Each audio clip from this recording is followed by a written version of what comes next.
Welcome to Trinidad and Tobago for News 4 Report, a product of the Government Information Services Limited. I'm Joseph Lopez. Let's take a look at the headlines.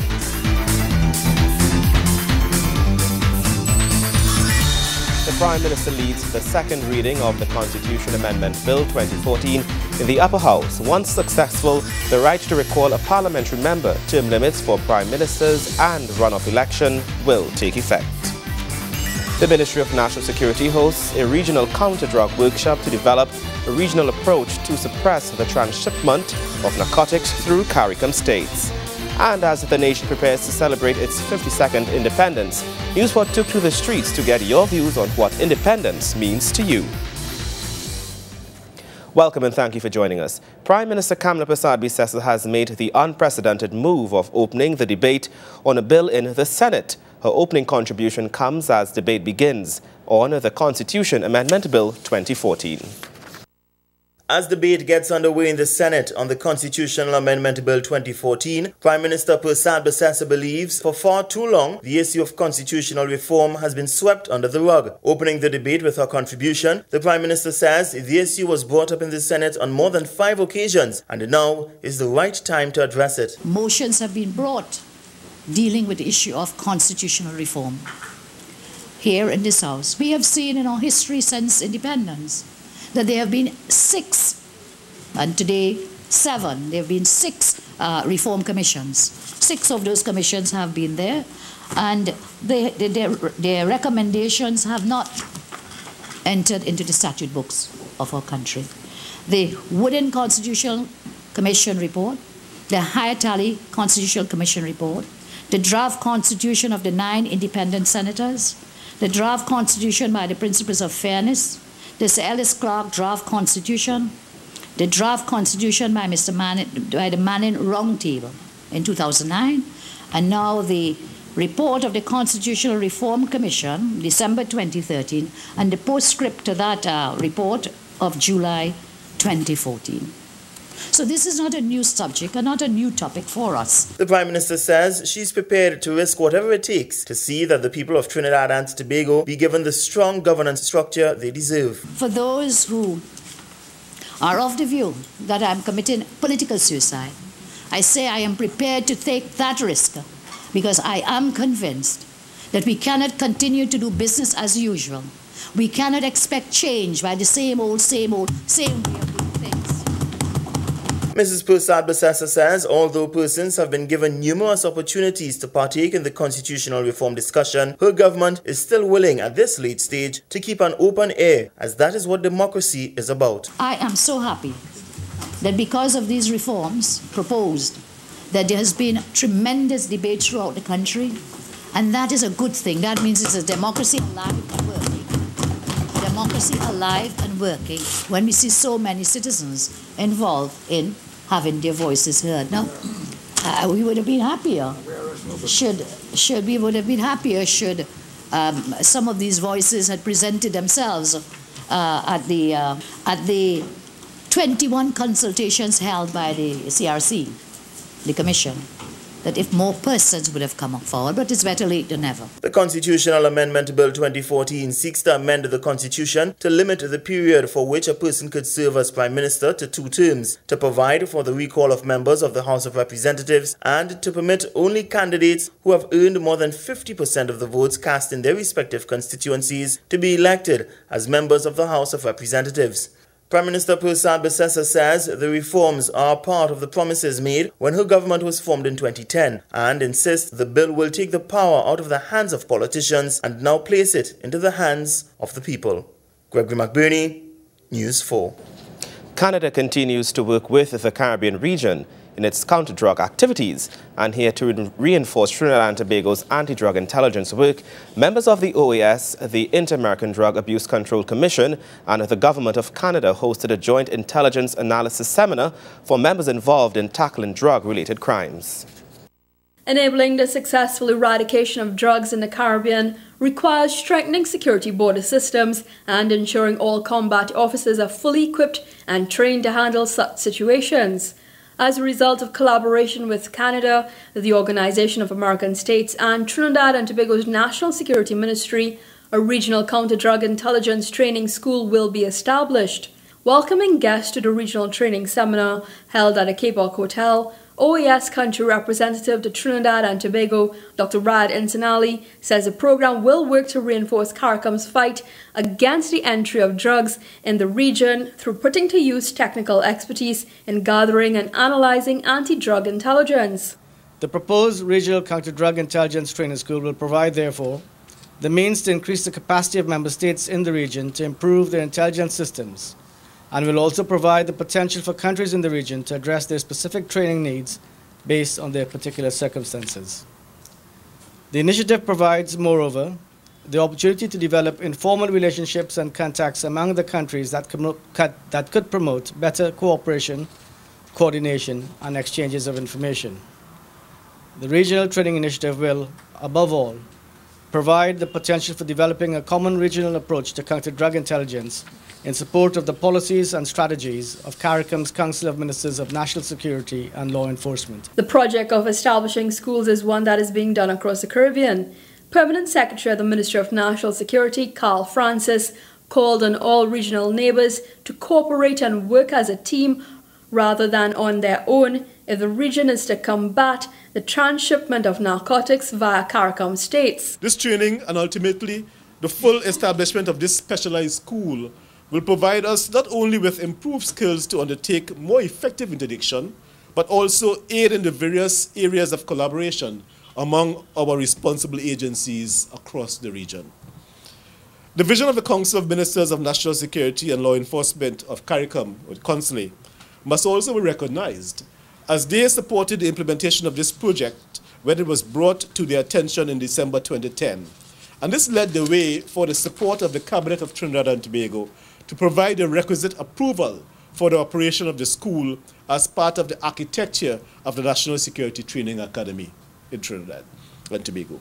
The project is as a result of funding and support provided by the Canadian government, which lends support of up to $15 million a year in its efforts to deliver a number of anti-crime transnational measures. High Commissioner to Canada to Trinidad and Tobago, His Excellency Gerard Latulupe, in bringing greetings, underscore the importance of the school. It is my understanding that this seminar is an initiative which is part of a project framework to establish a Caribbean Regional Counter-Drug Intelligence Training School. Funding for today's initiative is being provided by the Canada Anti-Crime Capacity Building Program, which was created in 2009 and provides funding for projects that increase local capacities in the Americas to address illicit trafficking of goods, people, money laundering and the proceeds of crime, security system reform, and crime prevention in the region. Since the start of the school, over 4,000 trainees from the Americas have been recipients of the training offered by the Canadian government. Kimberly Ramkalawan, News 4. The concept of independence has many meanings to different persons and can even be taken for granted. As an independent nation, Trinidad and Tobago celebrates Independence Day with ceremonies and fireworks, as well as reminiscing on the past.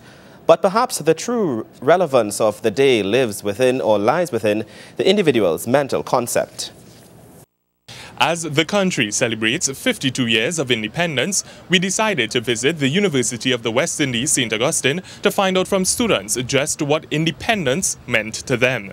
When I think of independence, like freedom from colonization comes to my mind, and it really shows how much we have improved and developed as a country, how far we've come from colonization and slavery and bondage. So when I think about independence, that is what comes to my mind.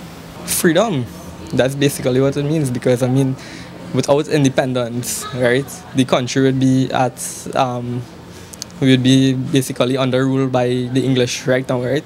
So I mean, because basically we are independent to make free choices on what we want to do with our resources, with our people, and where we want to see ourselves in the future. Independence means being free and being able to decide for myself and make decisions that will impact my future, and know I have the power to guide that way, and in the end I will be happy because I did it and it was my free choice. Well, independence means freedom to me. It means finding a voice for yourself and finding a voice for your country, your nation, your family, whatever it is.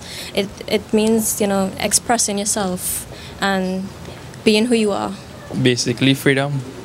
Basically, that's it. Just freedom from any and everything. In generally, to me, it means just like being like independent of anything else, not being attached to anything else, not dependent on anything else for something. Well, independence means to me is when Trinidad and Tobago is becoming independent, as in managing their own national affairs and other stuff. Independence to me means that our country is liberated from whatever rule we were under, and that we have the power to choose what we want to do as a country. It's a unit, basically free from grasp of other countries. Independence is being able to do anything, from the biggest thing to the smallest thing, for yourself as an individual and as a country and as a people, as citizens, where we don't have to depend on anybody for finances, we don't have to depend on anybody for transport, imports, exports. We could make our own money, we could do our own things, we could make businesses, we could have multiple sources of income, we could export. Independence is a true feeling of pride and joy as a country and as a population. An independent nation would be one that allows the people to express their views without being afraid, basically. So without any penalty, be able to express your views and express your rights. You know, you could just go down the road, buy a doubles and not be assaulted, you know. Basically that kind of thing. Nikolai Edwards, News 4. Tobago is in the spotlight after the break. Stay with us.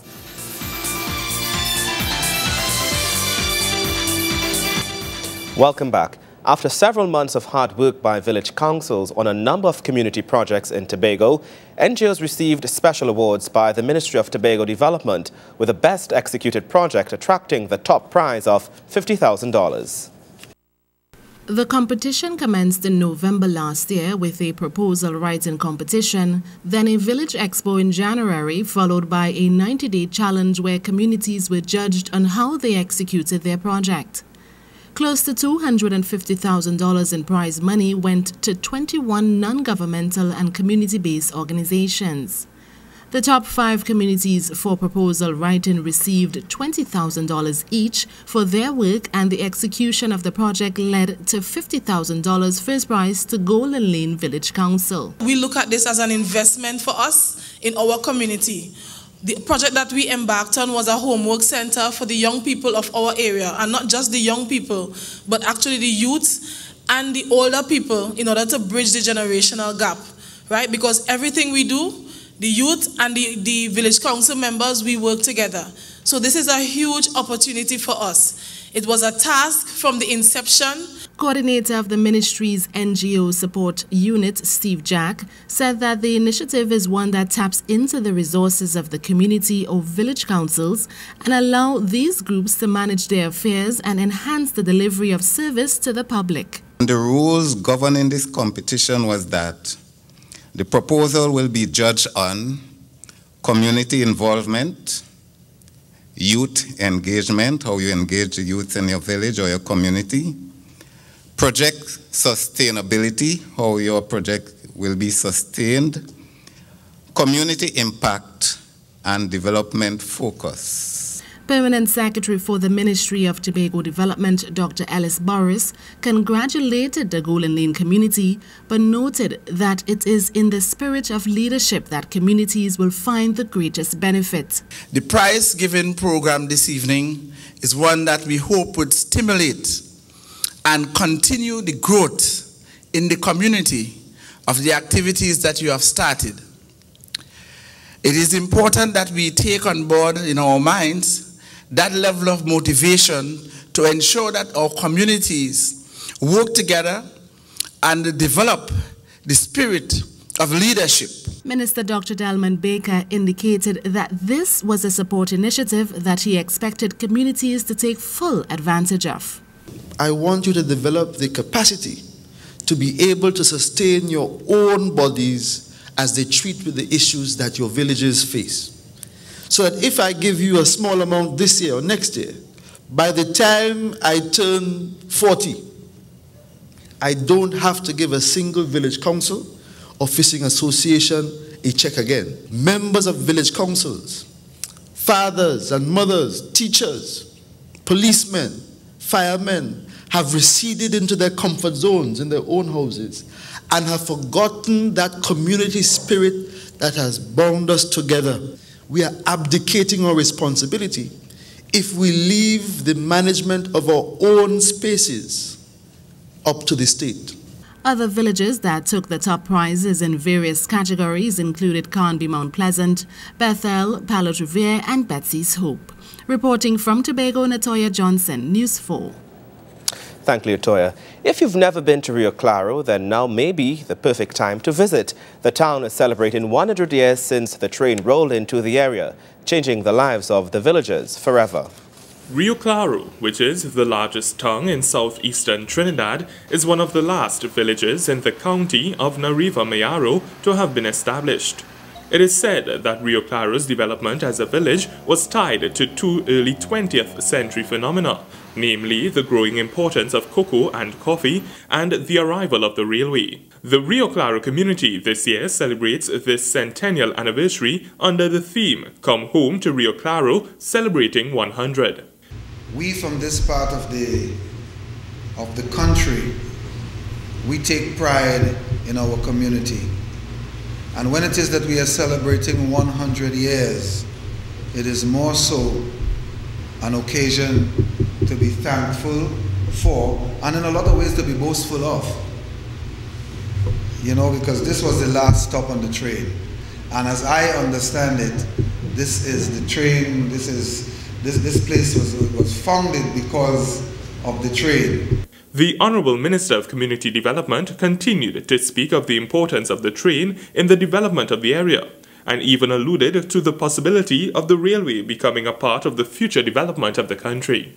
When we launched this whole thing, it's around the train coming to Rio Claro and indeed making us what we are. And today we are much more developed than when the train last left us. But in commemoration of 100 years, if one doesn't know where you come from, then you wouldn't know where we're going.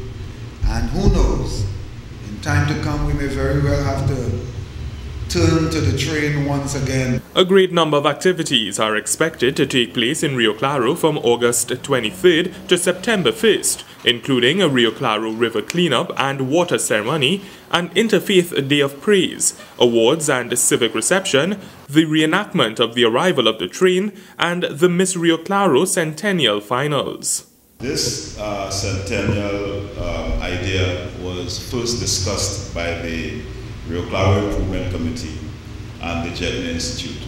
Subsequently, it was conveyed to Mr. Samuel of the local Community Development Office, who subsequently passed it on to Minister Peters, I think at another meeting. And I, at this point, want to commend Minister Peters for seeing the potential of this and appointing Mr. Dawa Philip, who is his advisor, to convene a meeting to start discussing the centennial. He said the first meeting took place in March, and in April a ministerial delegation visited some of the sites in the area. Visitors to Rio Claro during the celebrations will be in for a treat as they explore the culture and heritage sites around the town. Nikolai Edwards, News 4. Sports news is next. We'll return after this.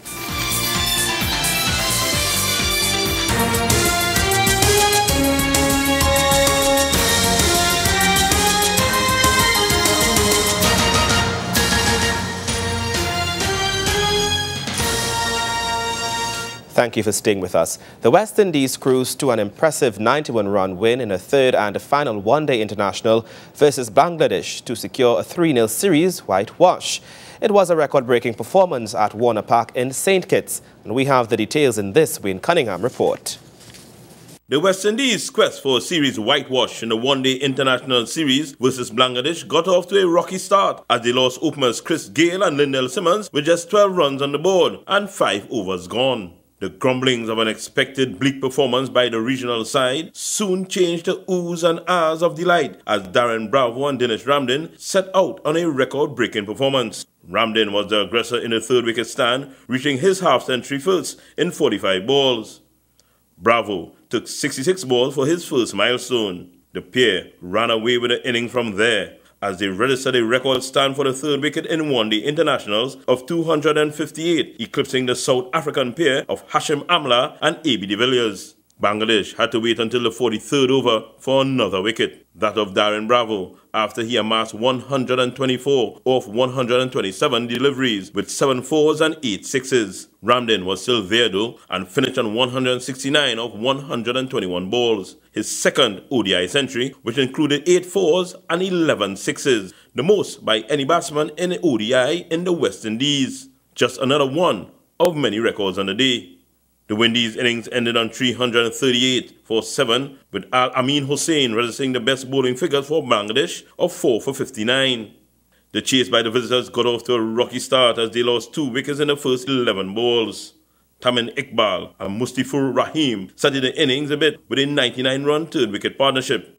But when Sunil Narayan removed Iqbal for 55 with a score on 101 and Ravi Rampal took care of Rahim, who top-scored with 72, the writing was on the wall for Bangladesh as the tight bowling and good feeling restricted them to 247 for 8 in their 50 overs.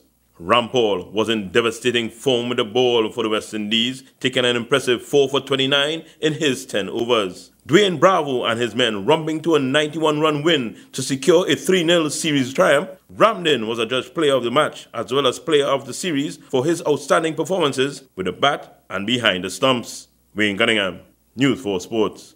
Thank you, Wayne. More news after the break. Welcome back. The Trinidad and Tobago Electricity Commission TNTEC hosted a twofold event over the weekend with the illumination of lights and the opening of the Yoland Pumpy Recreation Ground in Princestown and cultural extravaganza. The event was part of the community's independence celebrations where TNTEC and the Ministry of Public Utilities turned on lights at the park. Now, this initiative was part of the public lighting program, which ensures that communities across the country are well lit and facilities are easily accessible. It's perhaps one of the biggest functions TNTEC has had to commemorate the illumination of a recreation ground at the opening of the Yoland Pumpy Park in Princestown and cultural show. Delivering remarks at the event was chairman of the Princestown Regional Corporation, Eknath Singh, who says the residents will benefit tremendously from this park. And courtesy the Princestown Regional Corporation, we intend to have full autonomy and to ensure that everyone reap the benefit of what is here tonight. Again, I want to thank all the sponsors and all who have put this package here tonight truly in being a success. Addressing residents at the park was Minister of Public Utilities Nizam Baksh, who said they have added the commissioning of the lights on the Yoland Pumpy Ground as a special touch to enhance the enjoyment of the independence celebration activities. We are celebrating Trinidad and Tobago in a very big way here in Princestown this evening, as we prepare to welcome the milestone of our 52nd anniversary as an independent republic on Sunday, August 31st. The minister says every independence anniversary is a significant one for us as a young nation, and that it is quite fitting that we place emphasis on celebrating the event annually. These are the achievements we are celebrating today, and so we felt that turning on these lights will be such a fitting touch to the whole experience, like lighting the candles on that special birthday cake. Our twin island republic of Trinidad and Tobago stands out globally as a place where people of all ethnicities, religions, and cultures live in harmony, tolerance, and unity. The lights are commissioned for communities within the Princestown area and will now enable activities to continue after sunset in safe and a secure environment. The sporting fraternity can now make full use of these facilities to enhance and develop their skills, whether it is cricket or football.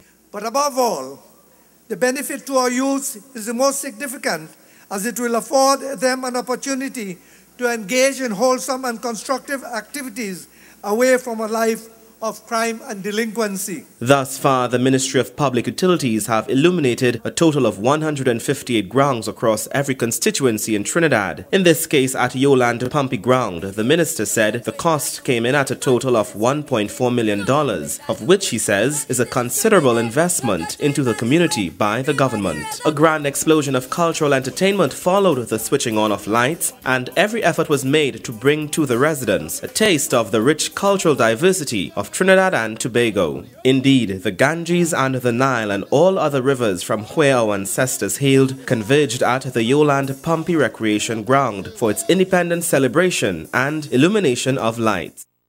That's how we wrap up this edition of our News 4 Report, a product of the Government Information Services Limited. Remember, you can view a repeat of our newscast weekdays at 6 a.m. and feel free to visit our Facebook page at facebook.com/OurTV4. And you can visit our YouTube channel, youtube.com/TheGISLTD. I'm Joseph Lopez. Thank you for watching.